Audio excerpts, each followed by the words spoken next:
काय ते? भानुमतीने माझा काय अपराध केला त्यावेळी पायावर पाय ठेवून हाताची घडी घालून मजा बनत होता.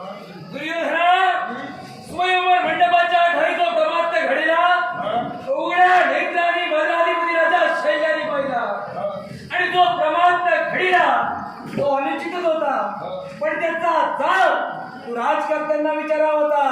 नक्की भानुमतीचा हस्त धरून भरलेल्या स्वयंवर मंडपाच्या ठाई एका स्त्री चरित्राला लांछन लावण्याची केलेला प्रकार अनुचित होता. निश्चितच मग केलेल्या प्रकारावर जी प्रतिक्रिया मी दर्शविली ती चुकीची कशी काय म्हणतात? अनुचित होती, कारण भरलेल्या स्वयंवर मंडपाच्या ठाई जो प्रमाद घडीला त्याचा जाब राजकर्त्यांना विचारायला होता. कारण मूळ चुकल्यानंतर जाब बापाला विचारायचा असतो, मुलाला नव्हे. काय ते? पोट चुकल्यानंतर बापाला विचारायला निश्चितच ती चूक करणाऱ्याला विचारायला हवं. चूक जरी तिची घडली असली तरी भरलेल्या स्वयंवर मंडपात एका स्त्रीचा हस्त धरणं हे कोणत्या प्रकारे उचित आहे? कन्याची जर चूक घडली हा. तर घडलेली चूक बापाच्या कानी घालायला हवी हे बरोबर. पण कन्याची घडलेली चूक याचा जाब बापाला विचारावा हे मला तरी पटत नाही. मग दुर्योधना, जरी तुला कृत्य जरी पटत नसेल तरी शास्त्र आधाराप्रमाणे भरलेल्या स्वयंवर मंडपाच्या ठाई भानुमतीच्या पित्यानं स्वयंवर आयोजित केला होता. जो तिच्या मनपसंतीस वर पडेल त्याच्या कंठी ती वरमाला घालणार होती. तिचा पूर्ण अधिकार होता, ती कोणत्याही वराला वरू शकली असती.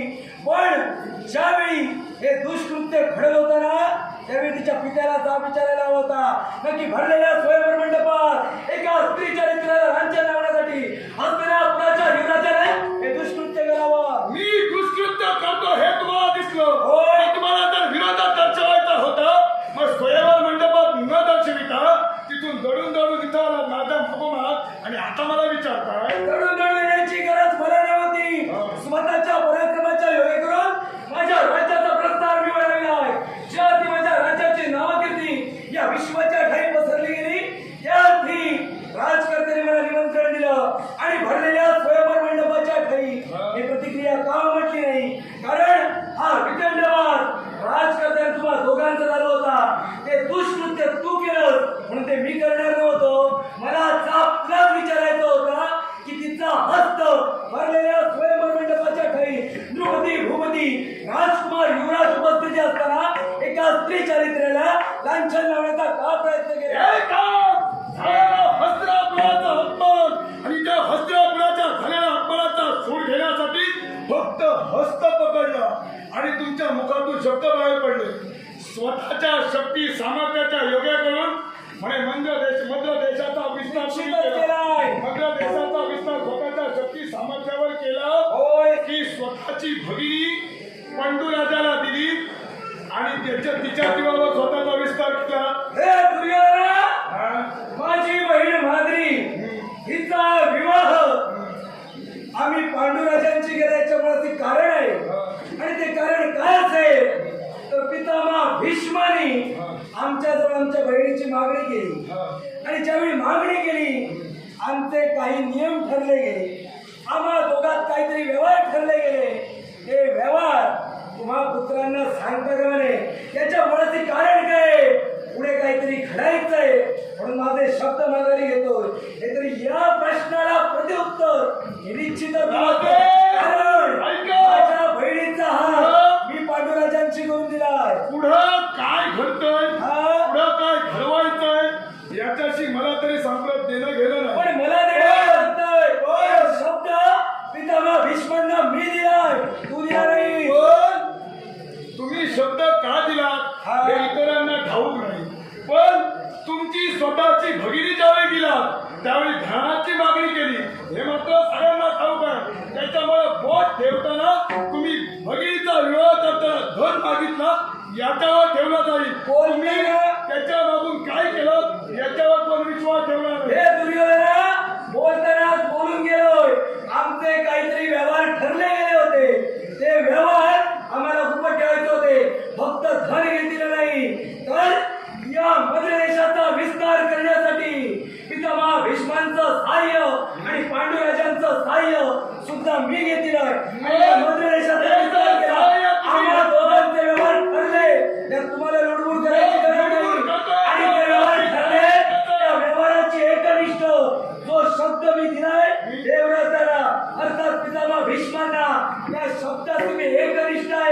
ज्यावेळी माझ्या बहिणीचा हात दिला ना त्यावेळी सांगितलं होतं ज्यावेळी मध्य देशाचं सहाय्य आणि या शैल्याचं सहाय्य लागेल त्यावेळी मागा.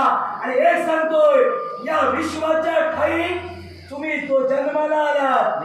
अंबा अंबिका आणि अंबालिका अशा तिघांचं आपण देवताने केलं होतं. अंबिका आणि अंबालिकेचे पुत्र पांडू आणि धृतराष्ट्र असे मानले गेले. आणि धृतराष्ट्र आणि पांडू हे दोन राजे जरी मानले गेले असले तरी या विश्वाच्या ठाई धृतराष्ट्र आंधळा होता. कारण विचित्र वीर्यासी दोघांचा विवाह झाला आणि विचित्र वीर्यासी विवाह होऊन पुत्र संतती होण्या अगोदर विचित्र वीर्यांना मृत्युमुखी आले. आणि ज्यावेळी त्यांना मरण आलं त्यावेळी सत्यवतीने आपला पुत्र अर्थात व्यासांना बोलविलं आणि व्यासांना बोलवून तिनं संतती होण्याची मागणी केली. याच्या अगोदर सत्यवतीनं देवव्रताला अर्थात पितामह भीष्मांना सांगितलं होतं विश्वकारभाराप्रमाणे हस्तिनापूर चालावं म्हणून अंबिका आणि अंबालिकेचा स्वीकार तू कर आणि संतती वाढव. पण त्यांनी प्रतिज्ञा केली होती की आजीवन ब्रह्मचर्य राहील म्हणून त्यांनी विवाह केला नाही. म्हणून त्यांनी व्यासांना बोलविलं आणि व्यासांकरवी हे दोन पुत्र निर्माण झाले. आणि हे दोन पुत्र निर्माण होऊन ज्यापैकी धृतराष्ट्र आंधळा निघाला आणि पांडू हा राजकर्ता पराक्रमी होता. आणि खरा राजा पांडू राजानं हस्तिनापुराचा विस्तार केला. पूर्वेकडनं उत्तरेकडे गेला आणि उत्तरेकडून दक्षिणेकडे आला आणि दक्षिणेपर्यंतचा विस्तार पांडुराजांनी केला. आणि तदनंतर दक्षिणेकडून उत्तरेकडचा विस्तार मला बरोबर ठेवून केला. म्हणून हस्तिनापुराचा खरा युवराज हा धर्मयुधिष्ठिर होता. असं असताना सुद्धा अरे निर्लज्जा हस्तिनापुराची गादी तू उपभोगली.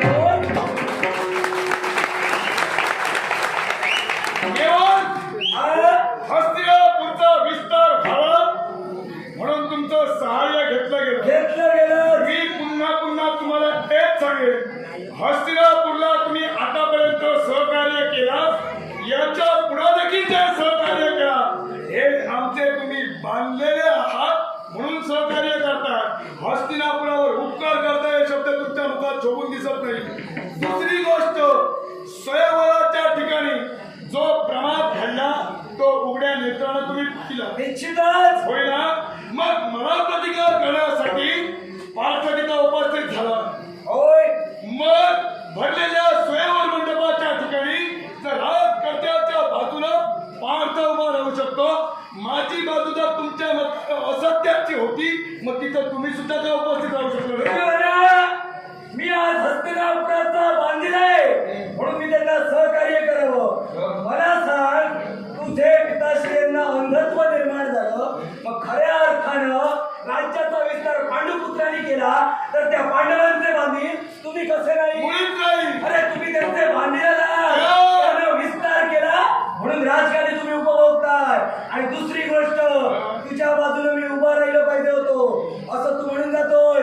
पण दुर्योधना माझ्या मंडपाच्या ठाई दुष्कृत्य तू केलंस. या विश्वाच्या ठाई पापाचे 3 प्रकार काही वाचिक आणि मानसिक. या प्रकारापैकी मानसिक आणि वाचिक पाप तू करत होतास. तू क्षण राजकर्त्याला देत होतास आणि स्वतःच्या कायनं म्हणजे स्वतःच्या शरीरातील हस्तानं भानुमतीचा हस्त दिला म्हणजे या पापाचा भागीदार तुझा मामा शैल्य व्हावा. हस्तिनापूरचा झालेला अपमान निमूटपणे सहन करून त्या स्वयंवरातून माघारी जायला हवं असं तुमचं मत आहे की काय. माघारी जायला नको तर निश्चितच हस्तिनापुराचा मानविमान आतापर्यंत ज्या प्रमाणे पितामह भीष्माने वाढवला निश्चितच तुम्ही वाढवला पाहिजे होता. पण त्याचा दाम हा राजकर्त्याला विचारायला होता राजकुमारीला नव्हे. या भानुमतीकडनं अपराध घडला तिथं हस्ताने पकडला आणि ज्यावेळी राजकर्त्याकडनं विचारणा करण्यात आली त्यावेळी घडलेला प्रमाद मी सांगण्यासाठी तत्पर ठरलो.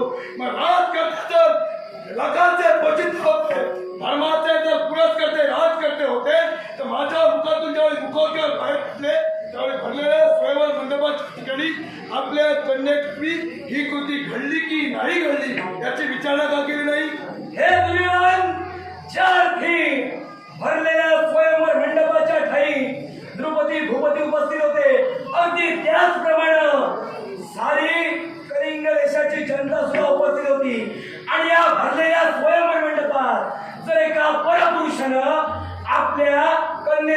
हात धरला हे कृत्य जर एका बापाने उघड्या नेत्राने पाहिलं त्याचा त्या बापाने मुलीला विचारावा की हात धरण्याला विचारावा. काय ते? मी काय करतात फक्त मी हस्त पकडले याच्यावर बोट ठेवून तुम्ही आहात पण मी हस्त का पकडलं याचं वारंवार तुम्हाला मी सांगून सुद्धा त्याच्यावर तुम्ही पाठमोरे फिरता म्हणजे निश्चितच तुमचा काहीतरी स्वार्थ आहे असं मला वाटतं. माझा काही स्वार्थ नाहीये. हस्तिनापुराच्या नावाला तू कलंक लावू नये म्हणून तुला अडविण्यासाठी आलोय आणि एकच सांगतोय हे दुर्योधना अशा प्रकारची दुष्कृत्य बाबा तू करू नकोस. कुठेतरी जीवनात सन्मार्ग आचरणात आणि सुधरण्याचा प्रयत्न कर. असा जर करशील ना तर विनाशाला कारणीभूत ठरशील. मामा हा चुकलेल्याला दुसऱ्याला चुकावं असं सांगू नये. याच्या पूर्वी सुद्धा मी जर फक्त अधमकृती करणारा जर सुयोधन असेल हा मी फक्त वाईट मार्गाला जाणारा सुयोधन असेल तर माझी गुरुदेवता म्हणजे द्वारकाधीश बलराम दादा होय ना होय. त्यांची भगिनी सुभद्रा निश्चित. याचा विवाह कुणाशी ठरला होता माझ्याशी ठरला होता. निश्चितच. होय ना मग माझ्याशी विवाह ठरला असताना विवाहाच्या बंधनात मी अडकणार असताना त्या पार्थानं तिचं चौर्य कर्म करून त्याच्याशी विवाहबद्ध झालं त्याला तुम्ही जाऊ इच्छितलं नाही. ज्यावेळी तिनं त्याच्याशी विवाह केला तुम्ही जाब विचारलात की नाही मी निश्चितच जाब विचारला नाही. कशासाठी विचारू कारण ज्यावेळी हा. तिला तुझ्याशी विवाह ते करायचा होता, सुयोधनानं केलं त्याच्यावर तुम्ही बोट ठेवता आणि या पांडवांनी केलं त्यांना तुम्ही सहकार्य दर्शवता. तिच्याकडून याच्या तुला पत्र आलेलं होतं सुयोधनवरी अर्थात तुला वरायचं नव्हतं लग्नाचा मध्येदार तू समजायला होता. राधे शल्यराज हा ती जर मला निमंत्रण तुमच्या मताने संदेश मला आला होता लग्न ठरविलं होतं कुणी दिशाने लग्न ठरविलं होतं. निश्चितच. मग ज्येष्ठांचे म्हणणं तुमच्या आता तुमच्या शब्दांप्रमाणे जर अनुमतीचा अपराध असेल त्याचा जबाब जर मी तिच्या बापाला विचारायला हवा तर ज्येष्ठांचं म्हणणं मान्य करायला हवं की तिचं. ज्यावेळी ज्यार्थी द्वारकाधीशांनी हा विवाह आरंभिला त्यावेळी कृष्णाचा याला प्रतिकार होता. कृष्णाचा प्रतिकार होता ज्येष्ठांनी द्वारकेचा तो सुद्धा भागीदार होता ना तो सुद्धा बलराम दादांचा भाऊच ज्येष्ठ होता. व्यक्ती कोण ज्यावेळी बलराम दादांनी कृष्णाचं मत ग्राह्य धरलेलं नाही त्याअर्थी कृष्णानं सुभद्रेला अर्जुनाला सांगितलं की सुभद्रावर म्हणून काय चुकलं एका नात्यानं त्याचा सुद्धा अधिकार होता. कोणत्या पद्धतीनं आणि ज्यावेळी मग ज्येष्ठांचे शब्द त्यांनी जर पायदळी पुरविले मग मी माझा जाब विचारतोय हे तुम्ही खोटं कसं काय ठरविता. तू तुझा जाब विचारतोय पण या भरलेल्या स्वयंवर मंडपात तू चूक केली होती. तुमच्याच मुखातील शब्द जर का एखाद्या स्त्रीकडून किंवा पुत्राकडून जर अपराध घडला असेल ज्येष्ठांना जाब विचारावा. मग ज्येष्ठांनी घेतलेला निर्णय कनिष्ठ प्रतिनिधित्व असतील मग ज्येष्ठांना मान त्या पद्धतीने राहणार. या ठिकाणी ज्येष्ठांना मान कोणत्या पद्धतीने राहणार आपण ज्येष्ठांचा मान राहिला पाहिजे. प्रथम गोष्ट मान आपण ज्येष्ठांचा ठेवला पाहिजे. पण ज्यावेळी कृत्य घडलं त्याला गोपाळ कृष्ण सुद्धा तिथं साक्षी होता आणि ज्यावेळी तुझा विवाह झाला नाही त्या अर्थी या विवाहात हे तू विघ्न निर्माण करण्याचा प्रयत्न करतोय. ज्यावेळी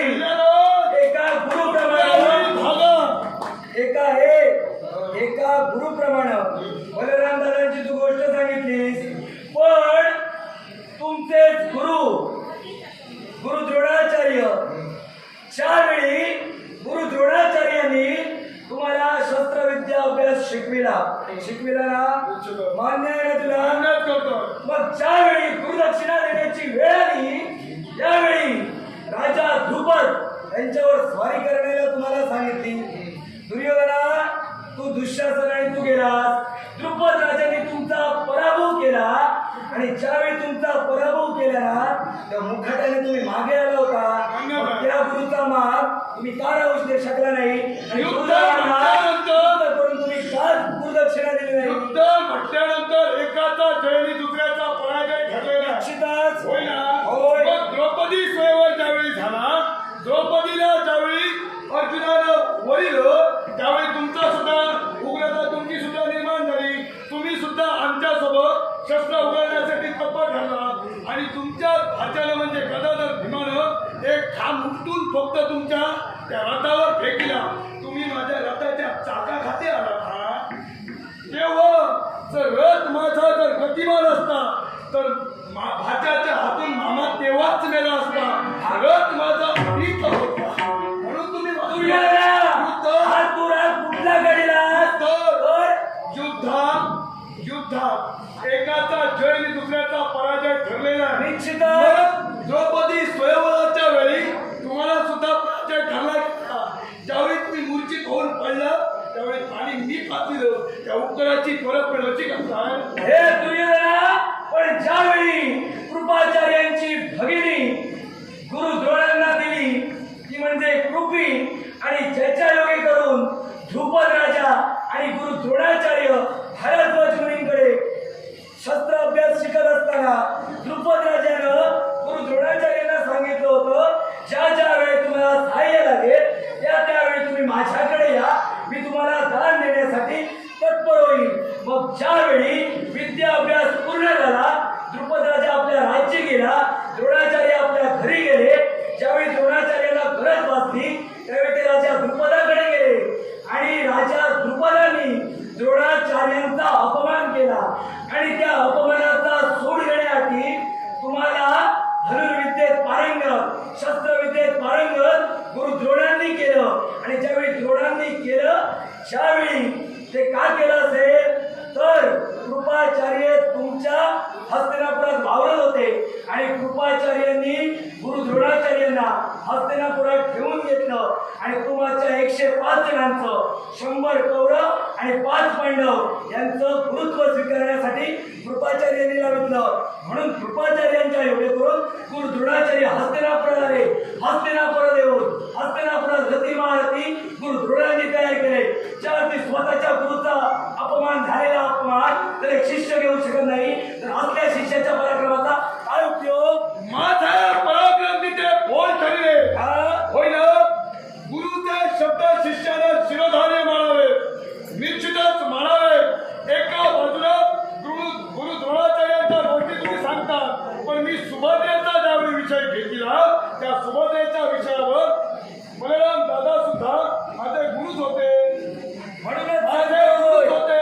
तुझ्या गुरुचा शब्द शिष्य परिपूर्ण करण्यासाठी पुढे सरसावत होता होय ना. होय. मग तो जर शिष्य शब्द परिपूर्ण करण्यासाठी पुढे सरसावत होता, मग अर्जुनाला मध्यस्थी करण्याची गरज काय. अर्जुनाला मध्यस्थी करण्यासाठी गरज नव्हती. कृष्णाला सांगितलं आणि ज्या अर्थी दुसऱ्याच्या अधिकारात अतिक्रमण केल्यानंतर भांडणही होणार. निश्चितच ते कुणी असू दे, भांडण ही भांडण, युद्ध ही युद्ध, आणि युद्ध ही तत्वाची केली जातात. जिथं वैरत्व वाढलं जातं, शब्द संघाचं संपुष्टात येतो, तिथं संघर्षाला सुरुवात होते. द्रौपदी स्वयंवर मंडपाच्या ठाई जो भीमानं माझ्या समोर प्रमाण घडीला निश्चितच मी जाणतो. पण त्यावेळी भीमा माझा भाचा होता आणि कोणी प्रमाद केला हे मला सुद्धा माहित नव्हतं आणि तुला सुद्धा माहित नव्हतं. आणि द्रुपद राजाने तुला त्यावेळी युद्धात परास्त केलं म्हणून त्याचा दुसरा राग घेण्यासाठी तू द्रौपदी स्वयंवर मंडपाच्या ठाई प्रयत्न केला. म्हणून पराक्रमाच्या वर्गाला मला शिकू नको. म्हणून तिथं तू डाव खादिला. आणि एक गोष्ट, ज्या गोष्टी चुकीच्या आहेत त्या चुकीच्या आहेत ती बाजू मांडण्याचा प्रयत्न मी करतोय ना, याच्यात माझं मोठेपण आहे.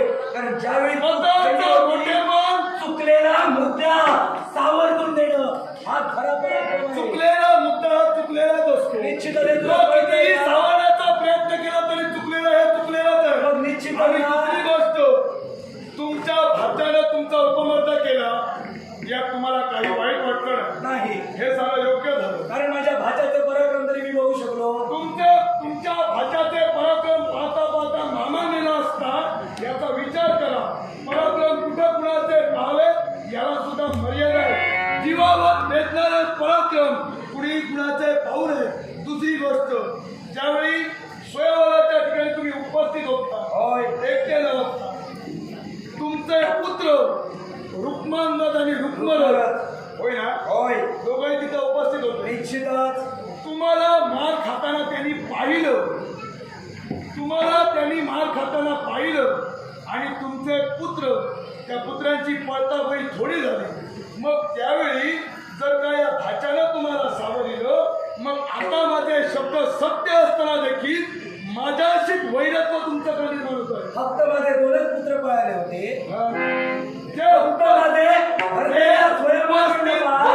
फक्त माझे दोनच पुत्र पळाले का? दोनच पुत्र उपस्थित होते, आणि जे उपस्थित होते ते रुक्मांगद आणि रुक्मांगद होय. पळाले. मी पाहिलं म्हणून सांगतो. म्हणजे बाकीचे पळाले तेव्हा तो डोळे बंद करत होता. डोळे बंद करूनच नव्हतो, तिथं द्वंद्व चालू होतो. समोरून ज्यावेळी पळायला कपडे दिसले, पाठीमागून तुमच्यासारखे हाताचे आले, ते कसं काय शिकणार? द्रुपद राजांनी सुद्धा पलायन केलं, हे तू पाहिलंस ना. त्या युद्धात जो प्रमांत घडला, द्रौपदीला जेव्हा एका ब्राह्मणानं अर्थात अर्जुनानं वरिलं, म्हणजे तू जो मुद्दा सांगतोय म्हणून मी फोड करतोय. कारण तो सांगतोय म्हणून फोड करताय. उपकार केल्यासारखं बोलू नका, उपकार केल्यासारखं बोलू नका. ते आहे सारखं बोलले तर तू तो मुद्दा घेण्याची गरज नाही. कारण त्यावेळी द्रौपदी स्वयंवरात तुला सुद्धा माझ्या भाच्यानं धूळ ताटवली नाही. मुळीच नाही. युद्धात फक्त परास्त केलं, तुम्हाला लोळून मारलं. युद्धात परास्त करणं आणि लोळून मारण्यात फरक आहे. कुठलाही धागा कुठलाही जोडू नका. ज्या अर्थी तुला युद्धात परास्त त्यांनी केलं, त्यांचा विजय झाला होता, पण ते पांडव होते, तुला माहिती होतं. निश्चितच त्यावेळी ठाऊक नव्हतं. त्यावेळी कळालं, त्यावेळी समजलं की भाच्यानं मला मारिलं. म्हणजे त्यावेळी तुला कळलं, पण त्यावेळी तुलाही माहिती नव्हतं की ते पांडव आहे. तुलाच काय सांप्रत द्रुपद राजाला, द्रौपदीला, तिथं असणाऱ्या प्रत्येक नृपती भूपतीला कोणालाही माहिती नव्हतं की ते पांडव आहेत. फक्त स्वतः त्यांनाच माहिती होतं की आम्ही पांडव. निश्चितच फक्त त्यांना ठाऊक होतं आणि गोपाळ कृष्णाला ठाऊक होतं. त्या दोन व्यक्ती यांना फक्त ते 5 पांडव आणि गोपाळ कृष्ण यांनाच फक्त ठाऊक होतं की ते 5 पांडव आहेत. मग ते ब्राह्मण होते म्हणून मार खाल्ला की कसं? ज्यावेळी तो युद्धात प्रमाद घडीला आणि तो प्रतिकार दर्शविला, एका ब्राह्मणाच्या हाती द्रौपदीनं स्वयंवरची माळ घातली. द्रौपदी स्वयंवर जिंकली. तो स्वयंवर होता. द्रौपदीचा स्वयंवर कोणता असेल? क्षत्रियांचा स्वयंवर होता. हरलेल्या तेलकुंडात पाहून मत्स्याचा भेद करायचा होता. निश्चितच ज्या अर्थी मत्स्याचा भेद करायचा होता, अर्जुनाने तो मत्स्याचा भेद केला. तिनं द्रौपदीला जिंकली. ज्या अर्थी जिंकली, त्या अर्थी तू गप्प राहायला होतं, कारण त्याचे पराक्रम होते. मग त्यावेळी तू जाब विचारण्यासाठी युद्ध आरंभिलं. ते कशासाठी? मी युद्ध आरंभिलं. तुम्हाला मोठेपणा सिद्ध करण्यासाठी पुढे जायला कोणी सांगितलं होतं? युद्ध कुणाचं होतं? मी पुढे विरोध दर्शविण्यासाठी मी तत्पर ठरलो. मग तुम्ही तुमचा मोठेपणा सिद्ध करण्यासाठी पुढे गेलात आणि भाच्याकडून मामानं मार खाल्लं. हे किंवा सत्य आणि सत्य घटना घडली ना. राहू देऊन आश्चर्य वाटतं एकाच गोष्टीचं. ज्यावेळी द्रौपदी स्वयंवर झाला, त्यावेळी तुमचे दोन्ही पुत्र रुक्मांगद आणि रुक्माला उपस्थित होते. अन्य कोण होते? तुम्ही पाठीमागून घेऊन आला असाल, तुम्हाला नाही, पण 2 तर मला दिसले. मग त्यावेळी ते उपस्थित होते. मग भानुमतीच्या स्वयंवराला तुम्ही कसं काय पुढे आला? ज्यावेळी त्या स्वयंवर मंडपाच्या ठाईचा प्रमाद घडला, मला भाच्याने मारिलं, मी मान्यच करतो. माझे पुत्र पळाले, हे मान्य नाही. त्यावेळी घटना घडलेली, मी तर काही दुरुस्ती करू शकत नाही. पण तो प्रमाद घडला, आता नाही म्हणून सांगितलं तरी ते सिद्ध झालेलं आहे. सिद्ध झालेलं नाही. पण या स्वयंवर मंडपाच्या ठाई, भानुमतीच्या स्वयंवर मंडपाच्या ठाई रुक्मांगद आणि रुक्मरथ या दोघांना का पाठविलं नाही? दोघांची विचारपूस मी केली. कलिंग देशाकडनं स्वयंवराचं निमंत्रण आलंय. मग त्यावेळी ह्या माझ्या दोन्ही पुत्रांनो, तुम्ही जाणार का असा प्रश्न मी माझ्या पुत्रांनी विचारला. ज्यावेळी पुत्रांनी नकार दर्शविला, त्यावेळी आलेल्या निमंत्रणाला सहाय्य करण्यासाठी, आलेल्या निमंत्रणाचा मान ठेवण्यासाठी, मध्य देशाचं नेतृत्व करण्यासाठी मी तिथपर्यंत उपस्थित राहिलो. काय चुकलं? मामा, हा बाजू मांडायची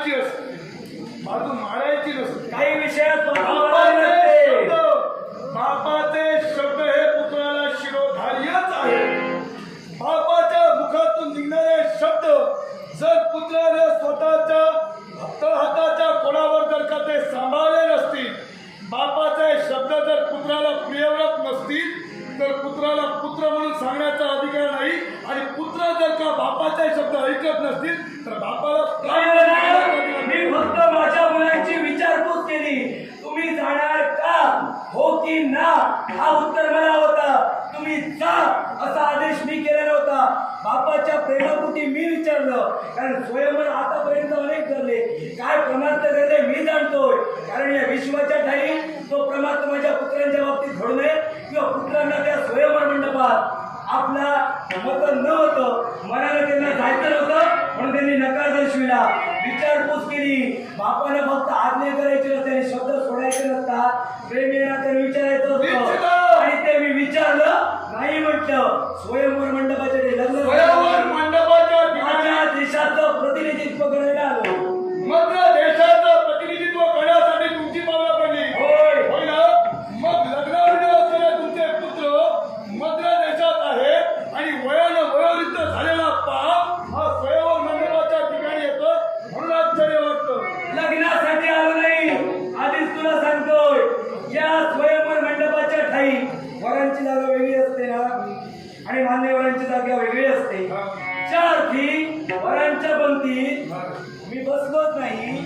त्या अर्थी मी स्वयंवरासाठी माझ्या राज्याचं प्रतिनिधित्व करण्यात यावं. तुला प्रत्येक वेळी हेच सांगतो. हे शल्य हा स्वयंवर कुणासाठी ठेवलेला असतो? ज्या विवाहाबद्दल झालेला नाही किंवा जो विवाह इच्छुक आहे, पणाची परिपूर्तता करण्याचा समर्थ आहे, त्याने स्वयंवराच्या ठिकाणी सहभाग दर्शवावा. निश्चित फक्त इथे येऊन मजा बघण्यासाठी इथं बोलवलेलं नाही. स्वयंवर मंडपाच्या ठाई आपल्या इष्टाने कलेला आशीर्वाद देण्यात येऊ नये. जे ब्राह्मण त्याच्या कुलाचे कुलगुरू त्या स्वयंवर मंडपाच्या ठाई उपस्थित होते. मग त्यांना काय लग्न करायचं होतं नाही ना? आशीर्वाद देण्यासाठी ना त्याप्रमाणे तरी आपलं कर्तव्य बजावण्यासाठी ते आले होते ना. माझं कर्तव्य बजावण्यासाठी मी आलो. त्याप्रमाणे वयोवृद्ध झाला त्याचप्रमाणे बोलतोय. स्वयंवराच्या ठिकाणी आप्तइष्ट पाहुणे येतात ही गोष्ट वेगळी निश्चित आणि देशोदेशीच्या राजकर्त्यांना निमंत्रण दिली जातात ही गोष्ट वेगळी. आप्तइष्ट हे आशीर्वाद देण्यासाठी झालेले असतात आणि क्षत्रियांना ते बोलविलेले असतात त्यांना कोणाची परिपूर्तता करण्यासाठी. म्हणजे त्यांचे आपले इष्ट क्षत्रिय नव्हते. ते सुद्धा क्षत्रिय होते कारण क्षत्रिय कन्याचा वेळ होता. आणि त्यावेळी माझे पुत्र आले नाही म्हणून माझ्या राज्याचं नेतृत्व करण्यासाठी तिथं मी उपस्थित राहिलोय. मला तर एकच सांगून एकच वाटतं काय ते? तुमचा तरी पुत्र एकच नसतील किंवा बापाचा स्वाभिमान पुत्राला नसेल आणि म्हणून नाईलाजाला तुम्ही येत असाल आणि पुढं इकडं पुढं करायचं माघारी खाणार नाही. चार थी माझ्या घरगुती प्रश्न घेऊन इथे कोकणण्यापेक्षा तू तुझा विचार कर. आतापर्यंत मामा घरगुती प्रश्न म्हणजे आत्ता म्हणून घरगुती म्हणतो. माझ्या पुत्रांचा विचार मी करतोय. तुला करण्याची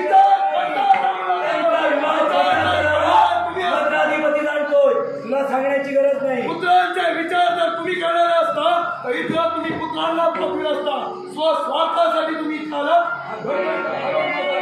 स्वस्वार्थासाठी जरी आलो असतो तरी हे दुर्योधना या भरलेल्या स्वयंवर मंडपात कोणते दुष्कृत्य मी केले नाही. काढलो तो सत्यानं आणि अडवितोय तो सत्यानं. मी सांगतोय नको तो प्रमाद घडू नकोस. आता पुढेंत हस्तिनापुराची जी परंपरा झाली ती चाललेली परंपरा कुठेतरी खंडित कर. एका भानुमतीला तिच्या राज्यात पाठवून अनुमतीला स्वयंवर मंडपाच्या ठिकाणावर इथवर घेऊन आलो. तो माघारी नेण्यासाठी नव्हे तर तिच्याची विवाह होण्यासाठी तू इथपर्यंत आला. एका स्त्रीचं चौर्य कर्म करणं हा अधर्म आहे आणि अधर्मानेच राज असतील. दुर्योधना तुला प्रतिकार करण्यासाठी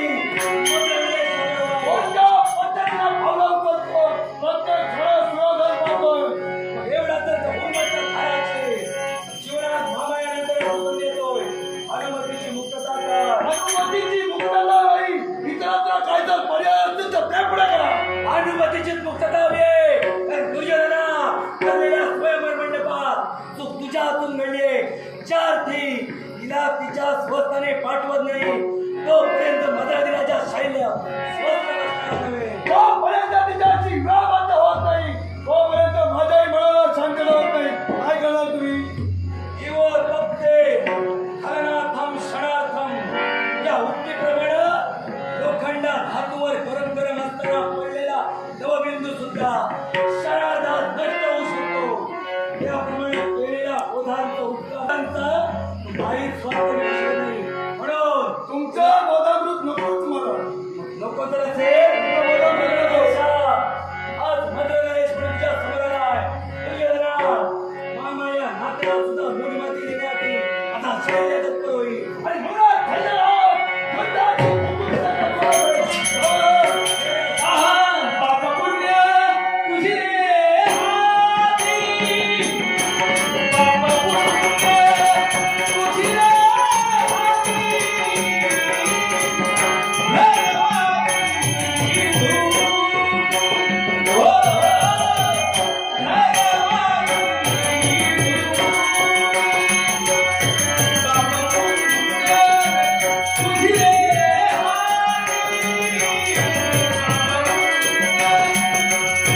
प्रभावित आहे. हे दुर्योधना, ज्यावरती तुम्हाला युद्धाला धनकार्यस, पण तू विसरतोयस. शेवटी तुझा मामा हा शैल्य आहे. सक्का नसला तरी चुलत आहे. पण या हस्तिनापुराचं काय रहस्य आहे मी जाणतोय. आणि ज्यावरती मी जाणतोय तुझा क्रोध म्हणजे तुझी खरी ताकद, आणि तुझा क्रोध म्हणजे तुझं सामर्थ्य आहे. आणि तो दुसऱ्याचा क्रोध काढून घ्यावा. माणसाचा एकदा क्रोध जर काढून घेतला असेल तर माणूस हद्दपार ठरू शकतोय. ज्यावरती क्रोध काढून घ्यायचं सामर्थ्य माझ्याजवळ आहे, ती विद्या मला